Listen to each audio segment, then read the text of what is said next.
everyone, and welcome back to my channel. My name is Heather, and today I am here to talk through my April wrap-up. I just filmed an entire intro and indeed talked about two of the books that I read. And in that intro I talked about just how weird things have felt lately, both on a personal level, on a world level. Things have just felt really off. And then to prove that point, I was halfway through talking about book 2 on my list of books that I read this month when I realized I had never pressed record, and I had been sitting there filming lovely clips to a non-recording camera. So if that doesn't sum up how weird the month has felt, I don't know what does. So we're gonna try this again, and hopefully I can remember all of the points that I made in this first clip that no one will ever see. Because things have felt really weird, and I have alternately had lots of time at home, which has also meant lots of time in my head with my anxiety, or been running here, there, and everywhere. I've read a few physical books, but audiobooks and ebooks have really been my saving grace. So I'm going to start with the physical books and then move on to talk about all of the digital books that I read this past month. The first book that I finished in April that I don't believe I talked about in my March wrap-up was The Chronicles of Weatherwhy, The Age of Enchantment by Anna James. I know I mentioned I had been reading it, but I don't think I had finished it when I recorded my March wrap-up. And I really enjoyed this. It's very sweet and cozy, as are all of Anna James's middle grade fantasy books. This feels like it's set up for a series, so I'm hoping we do get a sequel in the future.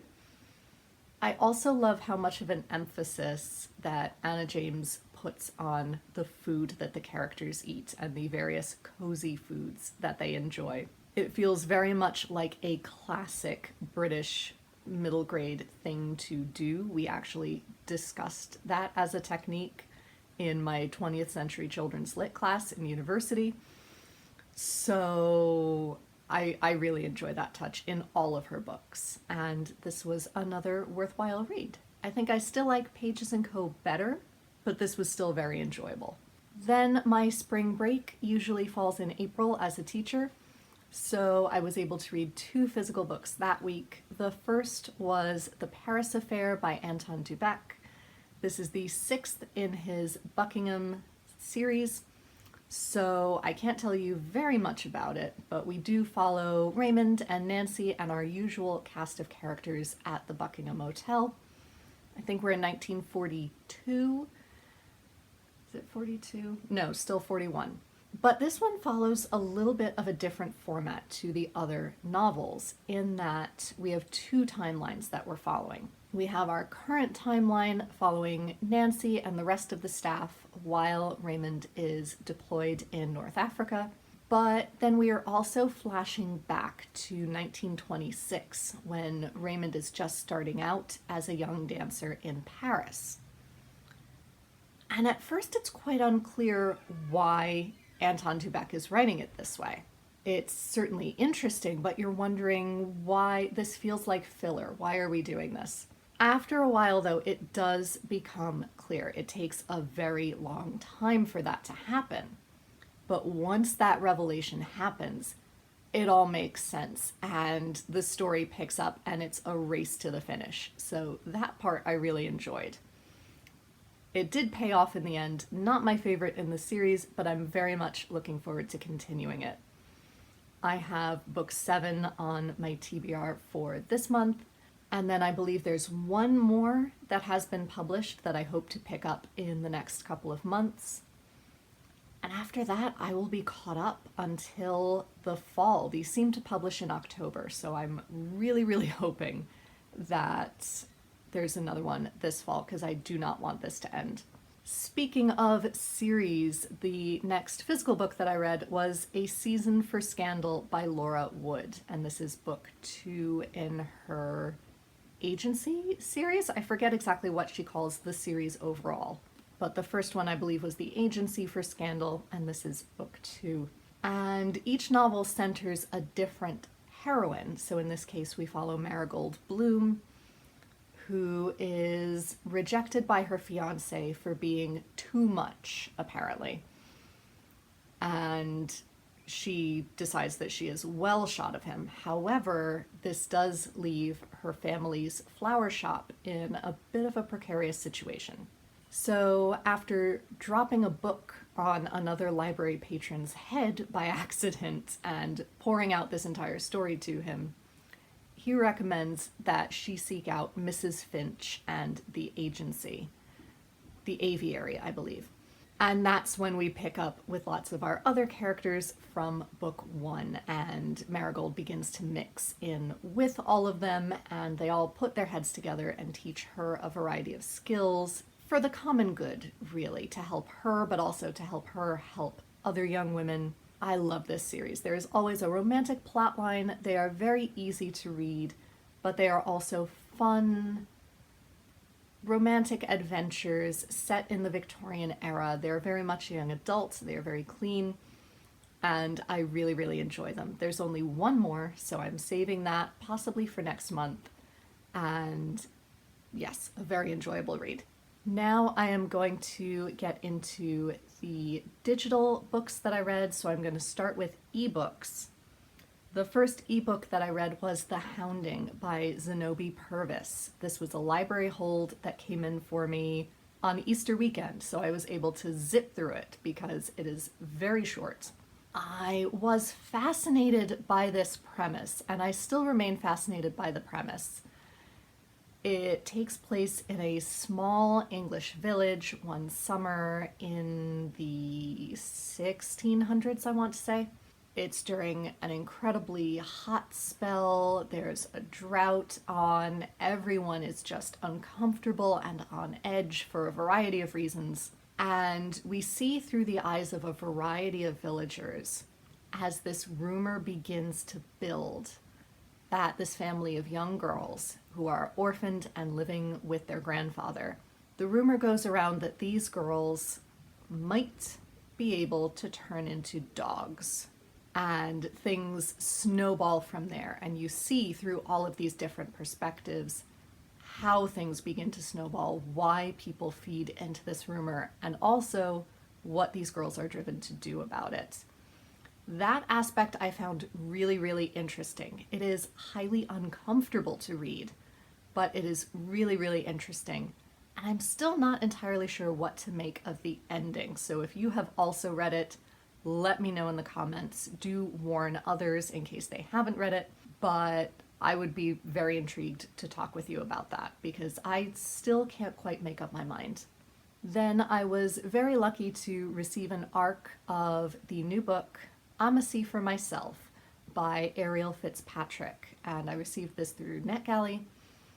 I have been watching Ariel's content on and off for a little while on YouTube. She mainly peddles her content on TikTok, but it does cross over into YouTube and Instagram, I'm sure. And she is a Christian content creator who does a lot of sketches about stories from the Bible or life as a Christian, and oftentimes how hard it is to trust God. Hence the subtitle, A Stubborn Girl's Guide to Trusting God the First Time. And often her refrain in those sketches is, I'm a sea for myself. And we know that things aren't going to turn out well when she does that. I really enjoy her content, and this is part memoir, part spiritual self-help book. So as I said in my review, which I posted on Storygraph and Goodreads, it feels very odd for me to review it or give me a star rating since it is so personal to her and also to the reader. I really enjoyed hearing her perspectives. I think she had some really interesting points of advice to give me as the reader. I'm still envious of anyone who can hear God that clearly. I still don't know how one does that, but it definitely gave me a lot of really good food for thought, and it was very inspiring hearing her story as well.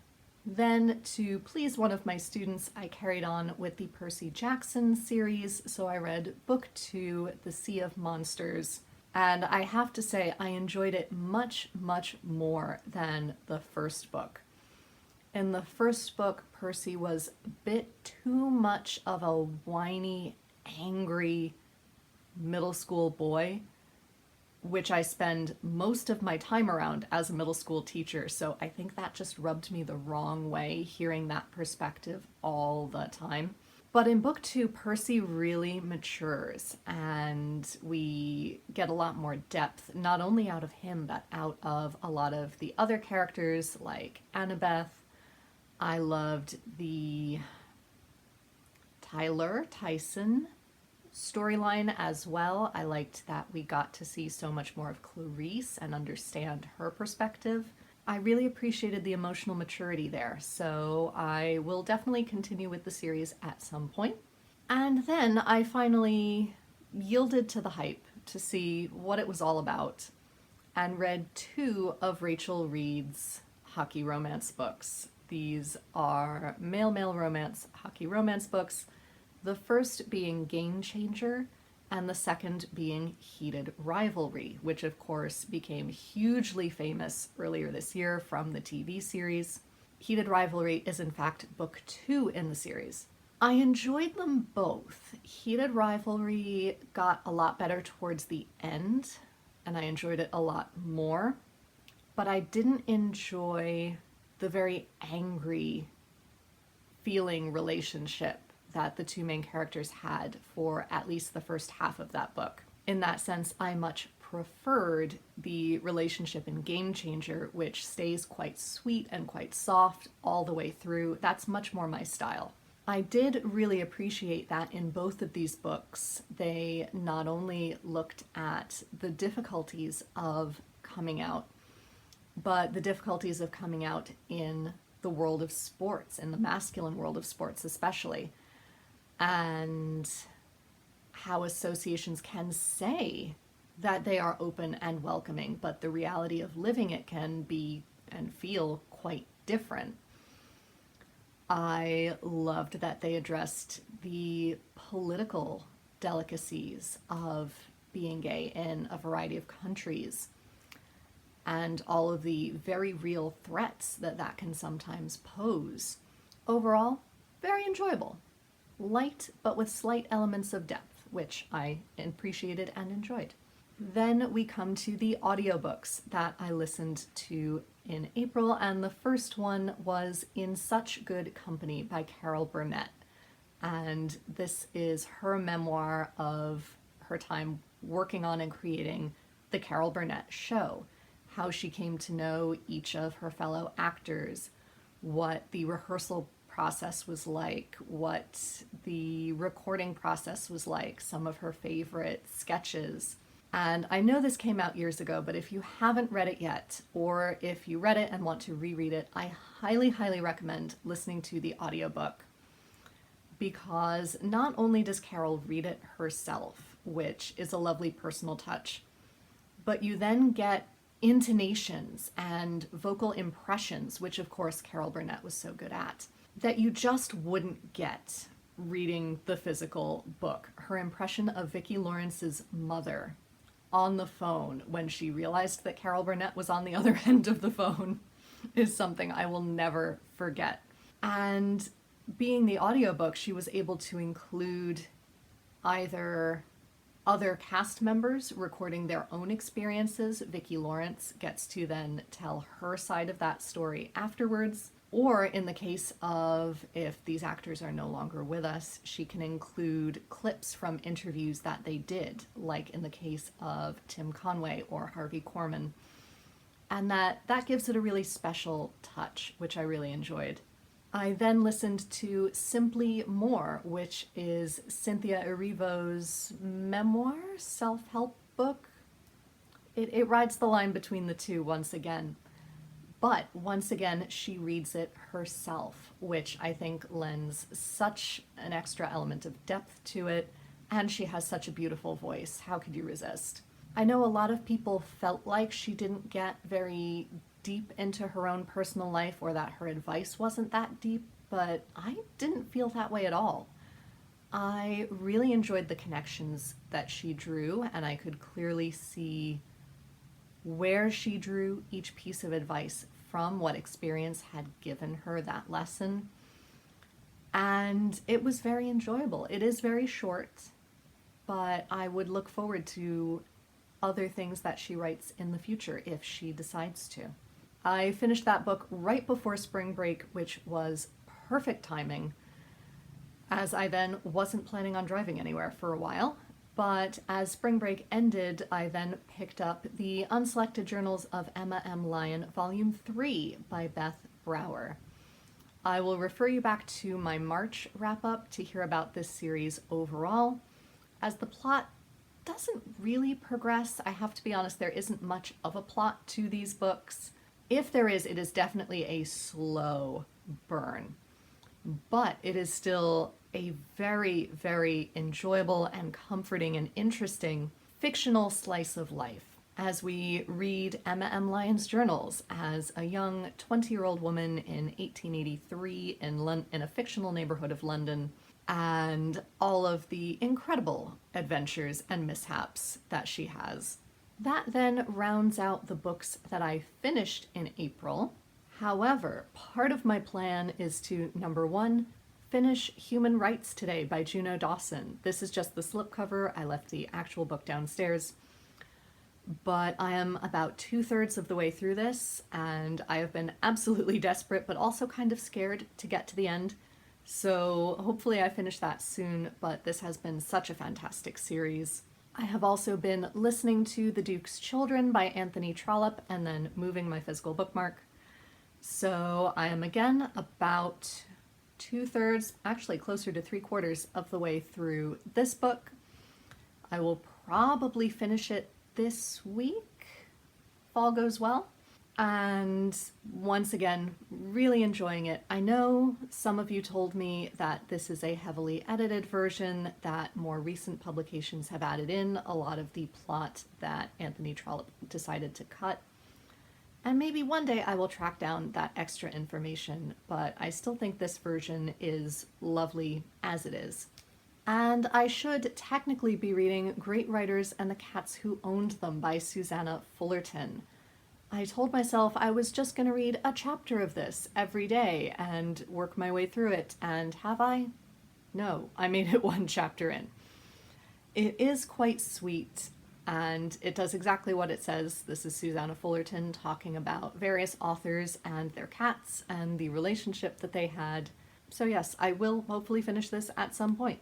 So thank you for sitting with me as I ramble my way through my April reads. Let me know down below if you read anything particularly wonderful in April, as I would love a good recommendation. Let me know if you have any questions or further thoughts about the books that I read. Let me know if this particular season has just felt odd overall. There's that unshakable feeling of, ooh. Let me know that I'm not the only one. Until next time, be safe, be well, and happy reading. Bye, everyone.